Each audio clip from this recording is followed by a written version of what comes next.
Hello दोस्तों, मैंने अपनी पिछली एक वीडियो में आपसे अपने YouTube में चल रही प्रॉब्लम के बारे में बताया था, जिसके बाद काफ़ी लोगों ने कमेंट्स में अपना प्यार और सपोर्ट हमें दिखाया। मैं आप सभी का दिल से थैंक यू करती हूँ। अभी हमें आपके सपोर्ट की ही बेहद ज़रूरत है। एक और प्यारे सब्सक्राइबर ने कमेंट भी किया था कि लेट वीडियो क्यों अपलोड कर रही हो। बस मैं यही कहना चाहती हूँ कि आप सभी प्रे करें, मेरे चैनल की प्रॉब्लम सॉल्व हो जाए और मैं फिर से आप सबके लिए ज़्यादा वीडियो अपलोड कर सकूँ। Lots of love to all my empty family. चलिए अब कहानी सुना जाए। आज की कहानी इतिहास के उन पन्नों से निकल कर आई है जहाँ साम्राज्यों के पतन की गूंज आज भी सुनाई देती है। 20वीं सदी की शुरुआत में जब कोरिया का जोसान राजवंश अपनी आखिरी सांसें गिन रहा था, तब राजनीति की बिसात पर एक नन्ही राजकुमारी को मोहरा बनाया गया। ये दास्तान है राजकुमारी देवखाई की, वो अंतिम शाही वारिस जिसे अपनी ही मिट्टी से दूर जापान के एकांत में रहने के लिए मजबूर किया गया। इतिहास गवाह है कि युद्ध और संधियों तो कागज पर खत्म हो जाती है, लेकिन एक देश निकाला झेलने वाली रूह का वनवास कभी खत्म नहीं होता। ये महज एक राजकुमारी की कहानी नहीं है, बल्कि एक टूटते साम्राज्य, अपनों की गद्दारी और वतन वापसी की उस तड़प की कहानी है जिसे वक्त की धूल ने ढक दिया था। ये भावुक कहानी 2016 की हुर जिन हो द्वारा direct south Korean film the last princess पर आधारित है। इस फिल्म ने राजकुमारी देवखाई के दर्दनाक जीवन को बड़े पर्दे पर जीवित कर दिया। ये फिल्म क्वान बियोंग के इसी नाम के लोकप्रिय उपन्यास पर आधारित है, जो राजकुमारी देवखाई के वास्तविक जीवन के संघर्षों को दर्शाती है। दोस्तों, इस मूवी के एक्ट्रेस सॉन ये जिन इस कहानी से इतनी प्रभावित थी कि जब फिल्म का बजट कम पड़ने लगा तो उन्होंने फिल्म को पूरा करने के लिए खुद अपनी जेब से लगभग $5 लाख का निवेश किया और फिल्म ने बॉक्स ऑफिस पर धूम मचा दी। साल 2016 की सबसे सफल फिल्मों में गिना गया। लोगों ने राजकुमारी के वतन वापसी वाले सीन को देखकर सिनेमा घरों में आंसू बहाए। राजकुमारी के जापान में संघर्ष और उसकी मानसिक स्थिति का पिक्चराइजेशन हिस्टोरिकल रूप से तो सही है, लेकिन फिल्म में दिखाए गए स्वतंत्रता आंदोलन और बम धमाके के कुछ हिस्से कहानी को रोमांचक बनाने के लिए जोड़े गए थे। असलियत में तो उनका संघर्ष कहीं अधिक अकेला और खामोश था। एक्ट्रेस सॉन ये जिन को उनके बेहतरीन एक्टिंग के लिए दक्षिण कोरिया के प्रतिष्ठित ग्रैंड बेल अवार्ड्स और ब्लू ड्रैगन फिल्म अवार्ड्स में बेस्ट एक्ट्रेस का पुरस्कार भी मिला था। जोसान राजवंश की आखिरी राजकुमारी एक ऐसा नाम जो कभी गौरव का शिखर हुआ करता था, अब वक्त की धूल में दबी एक सिसकी बनकर रह गया है। 20 साल कम नहीं होते उसने 2 दशक अपने मातृभूमि की खुशबू को तरसते हुए जापान की तन्हाई में एक कैदी की तरह गुजारे थे। वो राजकुमारी नहीं, बल्कि शतरंज का एक ऐसा मोहरा थी जिसे अपनों ने ही पराया कर दिया था। जब युद्ध की आग बुझी और जापान ने घुटने टेके तो उसे लगा कि शायद उसकी दुआएं कबूल हो गई। उसकी थकी हुई आंखों में एक चमक लौटी, मानो अंधेरी रात के बाद पहली किरण दिखी हो। वो कांपते कदमों से अपनी मिट्टी को चूमने के लिए आगे बढ़ी। उसे यकीन था कि उसकी जमीन उसे गले लगा लेगी, लेकिन वतन की हवाओं ने उसे सुकून नहीं बल्कि जहर दिया। जिस देश की सलामती के लिए उसने अपने जीवन कुर्बान कर दिया, उसी ने उसे एक पराई चीज की तरह तुत्कार दिया। बंदरगाह पर उतरते ही स्वागत की जगह उसे नफरत मिली। अपने ही वतन के सिपाहियों ने, जिनकी हिफाजत की कस्में कभी उसके पूर्वजों ने खाई थी, उसे किसी मामूली अपराधी की तरह बालों से घसीटा। जब उसे बेदर्दी से पथरीली जमीन पर पटका गया तो उसके शरीर से ज्यादा उसकी रूह लहूलुहान हो गई। धूल और आंसुओं से धुंधली आंखों के सामने एक हाथ बढ़ा। एक पल के लिए लगा कि शायद खुदा को उस पर तरस आ गया है, पर जैसे ही उसने नजरें उठाई, उसके सीने में नफरत की एक ज्वालामुखी फट पड़ी। सामने वही शख्स खड़ा था, वो गद्दार जिसने उसकी जिंदगी को नर्क बनाया, जिसने उसे सालों पहले जलील करके वतन से निकाला था। राजकुमारी की आंखों में वो आग थी जो पूरे साम्राज्य को जलाकर खाक कर दे, लेकिन बेबसी का आलम ये था कि इससे पहले कि वो उठ पाती, उसे दोबारा कीचड़ में ढकेल दिया। वो गद्दार अपनी जीत के नशे में चूर ऊपर खड़ा मुस्कुरा रहा था। उसकी आंखों में एक ऐसी नीचता थी जो राजकुमारी को बता रही थी कि अब वो महज एक लावारिस लाश बनकर रह गई है। उसकी वो मुस्कान मानो खंजर बनकर राजकुमारी के दिल में उतर रही थी, उसे चुनौती दे रही थी। देखो राजकुमारी, जिसके पास कुछ नहीं होता उसकी नफरत भी बेअसर होती है। तो आखिर ये कहानी 20वीं सदी की शुरुआत की है, जब दुनिया युद्ध की आग में झुलस रही थी। जोसान राजवंश का सूरज डूब रहा था और जापान ने उसके वजूद पर अपना कब्जा जमा लिया था। शाही परिवार जो कभी सत्ता का शिखर था, अब सिर्फ कठपुतलियों का एक समूह बनकर रह गया। राजकुमारी के भाई को बचपन में ही शाही बंधक बनाकर जापान भेज दिया गया, एक ऐसा बिछो जिसने पिता और पुत्र को फिर कभी मिलने नहीं दिया। सम्राट अपने लाडली छोटी बेटी को इस खौफनाक किस्मत से बचाना चाहते थे। उन्होंने छुपकर उसका रिश्ता किम जोंग हॉन नाम के एक वफादार युवा अधिकारी से तय कर दिया, जिसे राजकुमार का रक्षक बनाकर उसे बचाना था। लेकिन किस्मत को कुछ और ही मंजूर था। भागने की साजिश पकड़ी गई और सम्राट को जहर देकर खामोश कर दिया गया। नन्ही राजकुमारी की आंखों के सामने उसके पिता ने दम तोड़ दिया। वो बेबस थी, लाचार थी। वक्त बीतता गया। महल की परछाइयों के बीच राजकुमारी और उसके मंगेतर के बीच मासूम मोहब्बत की कुछ कलियां खिली। लेकिन सियासत के इस दौर में मासूमियत एक महंगा सौदा था। होक्सो नाम का एक गद्दार अधिकारी ने उसे अपमानित करने के लिए जापानी किमोनो पहनने का हुक्म दिया, पर राजकुमारी का स्वाभिमान अडिग था। उसने वो पोशाक अपनी दासी को पहना दी। संदेश तो साफ था, वो कठपुतली नहीं बनेगी। इस एक विद्रोह ने उसे दुश्मन की नजरों में खतरनाक बना दिया। उसे तोड़ने के लिए उसकी माँ को मोहरा बनाया गया और उसे पढ़ाई के बहाने जापान निर्वासित कर दिया जाता है। विदाई के वक्त उसकी माँ उसे एक थर्मस थमाती है और कानों में फुसफुसाती है, किसी पर भरोसा मत करना, जो वो दे उसे पीना मत और कभी मत भूलना कि तुम कौन हो। जापान के उस बेगानी जमीन पर हर लम्हा अपनी मिट्टी की याद में बीतता चला गया। तभी एक दिन उसे अपनी खोई हुई दुनिया का एक टुकड़ा नजर आया, उसका मंगेतर किम जोंग हॉन। वो जापानी एकेडमी से टॉप करके आया था और अब राजकुमारी के भाई के स्टाफ में तैनात था। लेकिन ये सब एक मुखौटा था। हकीकत में वो कोरिया स्वतंत्रता आंदोलन का एक जासूस था, जो उन्हें वतन वापस ले जाने आया था। वहाँ राजकुमारी ने वो खौफनाक सच देखा जिसे अखबारों ने छिपा रखा। उसके देश के लोग वहाँ गुलामों की तरह खट रहे थे। छोटे बच्चों की उंगलियां मशीनों में कट जाती थी और जापानी गार्ड उन कटी उंगलियों से खेल खेलते थे। ये देखकर राजकुमारी का दिल दहल गया। जब मजदूरों का गुस्सा फूटने लगा तो गद्दार होक्सो ने एक चाल चली। वो राजकुमारी को अपने ही जनता के खिलाफ भाषण देने के बदले वतन वापसी का टिकट देने का लालच देता है। उसके मंगेतर ने उसे मिन्नतें की कि वो गद्दारी ना करे, लेकिन राजकुमारी के सामने अपनी मरती हुई माँ को आखिरी बार देखने की तड़प थी। अब भाषण का दिन आता है। सामने भूख से बेहाल टूटे हुए लोग खड़े थे। उन बच्चों के कटे हुए हाथ देखकर राजकुमारी की आत्मा चीख उठी। उसने माइक हटाया, अपनी टोपी उतारी और पूरी दुनिया के सामने दहाड़ उठी। उसने वो कहा जो उसके लोगों को जगा दे। भीड़ में आग लग गई। लोग प्रतिबंधित लोकगीत गाने लगे और वहाँ एक महासंग्राम छिड़ गया। उस रात बदले की आग में जलते हुए हिक्सू ने राजकुमारी की सबसे करीबी सहेली और वफादार दासी बुकुन को जबरन देश निकाला कर दिया। सैनिकों ने उसे बेदर्दी से पीटा, लेकिन बुकुन ने राजकुमारी का साथ नहीं छोड़ा। अपने दोस्त को ऐसी हालत में देख राजकुमारी का कलेजा फट गया। उसे पता था कि वो इस वक्त नहीं जीत सकती। उसने अपने शाही अधिकार का इस्तेमाल करते हुए आखिरी बार बुकुन को आदेश दिया, जाओ घर जाओ बुकुन, ये मेरा आखिरी हुक्म है। जाने से पहले खून से लथपथ बुकुन ने अपने सैनिकों की पकड़ ढीली की। अपनी राजकुमारी के पैरों में गिरकर वो आखिरी बार अपनी वफादारी का सजदा करती है और रोते हुए गले से पुकारती है, राजकुमारी। ये एक राजकुमारी के स्वाभिमान और एक दासी के निस्वार्थ प्रेम की वो दास्तान थी जिसे इतिहास के पन्नों ने भले ही भुला दिया हो, पर उन हवाओं में आज भी इसकी गूंज बाकी है। कहते हैं कि इंसान का हौसला तब तक नहीं टूटता जब तक उसकी जड़ें सलामत हो, लेकिन राजकुमारी के लिए वो आखिरी सिरा भी कट गया। वतन से दूर परदेश की उस सर्द हवा में खबर आई कि उसकी माँ, उसकी आखिरी उम्मीद, उसकी आखिरी पहचान अब नहीं रही। उस पर राजकुमारी के भीतर की मासूमियत हमेशा के लिए मर गई। अब वो दर्द से भागने वाली लड़की नहीं, बल्कि प्रतिशोध की एक मशाल बन चुकी थी। वो तय करती है कि अब वो शतरंज की गोटी नहीं बल्कि खिलाड़ी बनेगी। उसने अपने मंगेतर और जाबाज अधिकारी जोंग हॉन के साथ मिलकर एक खतरनाक खेल रचा। लक्ष्य था शंघाई पहुंचकर अपनी आजाद सरकार बनाना, लेकिन रास्ते का कांटा वही गद्दार हिक्सू था। हिक्सू ने राजकुमारी की शादी एक जापानी रईस से तय कर दी थी और इसी शादी के कपड़े के जोड़े की फिटिंग को उन्होंने भागने का जरिया बनाया। समारोह का दिन था, चारों तरफ जश्न था, मगर फिजा में बारूद की गंध खुली थी। एक जाबाज क्रांतिकारी ने अपनी जान की परवाह न करते हुए दुश्मनों के बीच बम फोड़ दिया।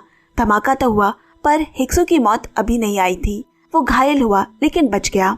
उस क्रांतिकारी ने दम तोड़ने से पहले अपने सीने से लिपटा खून से सना तिरंगा बाहर निकाला, मानो कह रहा हो कि आजादी की कीमत चुका दी गई है। राजकुमारी और जोंगहान गाड़ी में तेज रफ्तार से भाग रहे थे। गोलियां चल रही थी। पीछे हिक्सू का साया मंडरा रहा था।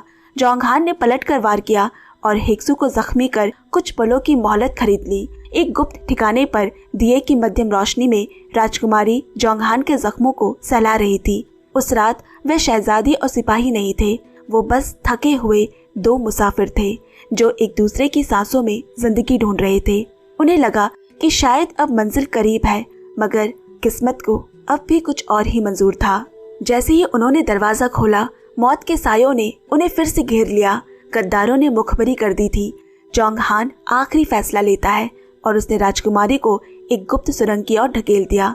लड़खड़ाते कदमों से राजकुमारी समंदर किनारे पहुंची। पीछे एक भयावह धमाका हुआ। जोंगहान दुश्मनों को रोकने के लिए खुद को दांव पर लगा देता है। तभी राजकुमारी को बचाव नाव दिखी और उसी पल पेड़ों के पीछे से एक साया निकला। जोंगहान वो जिंदा था। दोनों एक दूसरे की ओर दौड़े।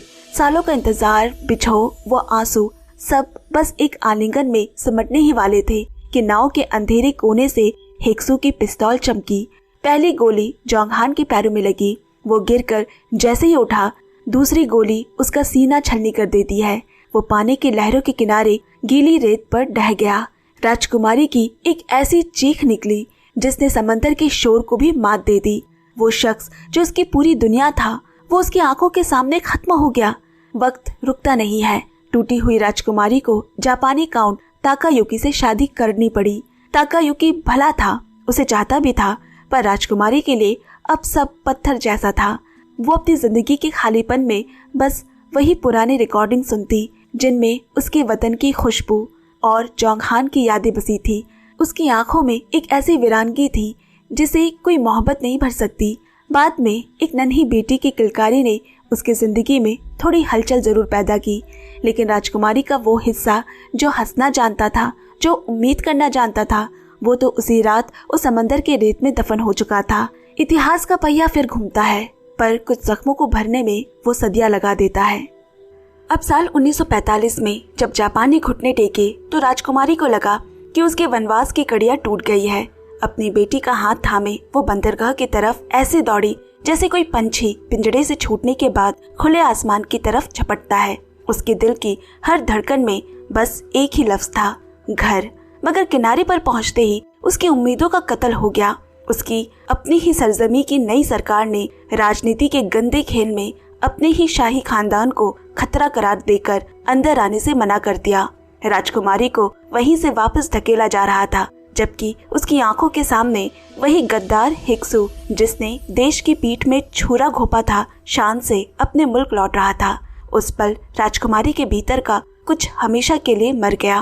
वो चिल्लाई नहीं, वो रोई नहीं, वो बस वही धूल में बैठ गई और पागलों की तरह हंसने लगी। वो हंसी नहीं थी, वो उसकी रूह की आखिरी चीख थी। उस दिन के बाद उसकी यादें धुंधला गई। उसका दिमाग उस हकीकत से दूर भाग गया जो इतनी बेरहम थी। वो एक अनजान मुल्क के पागलखाने के अंधेरे कमरे में कैद होकर रह गई। लेकिन दुनिया में एक शख्स ऐसा भी था जिसकी वफादारी पर वक्त की धूल नहीं जमी थी।